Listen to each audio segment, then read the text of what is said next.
তার মানে আল্লাহ আল্লাহ রাসূল যেটা দিয়েছে এটাই ফাইনাল, এটাই সর্বোৎকৃষ্ট, এর চেয়ে উৎকৃষ্ট আর ভালো হতে পারে না, এটাই শ্রেষ্ঠ। এক সাহাবী বলল, আসুমুদ্দাহার, আমি সারা বছর রোজা রাখবো, রোজা ভাঙবো না।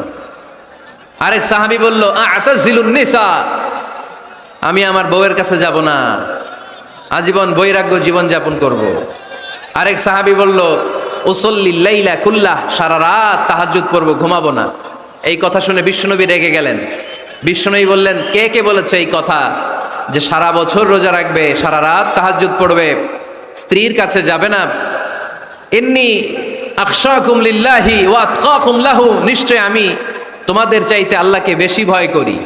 আমি বিশ্বনবী সবচেয়ে বড় মুত্তাকি, আমি বিশ্বনবী সবচেয়ে বড় বুজুর্গ, আমি বিশ্বনবী সবচেয়ে বড় আল্লাহওয়ালা।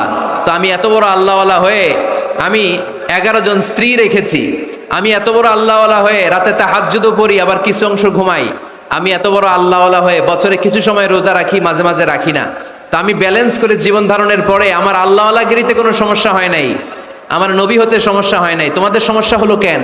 তোমরা কোত্থেকে এটা শিখেছো? আমি বিশ্বনবী যেটা শিখিয়েছি এটাই ফাইনাল, এর চেয়ে শ্রেষ্ঠ কোনো কাজ আর হতে পারে না। চিল্লায় বলেন ঠিক কিনা?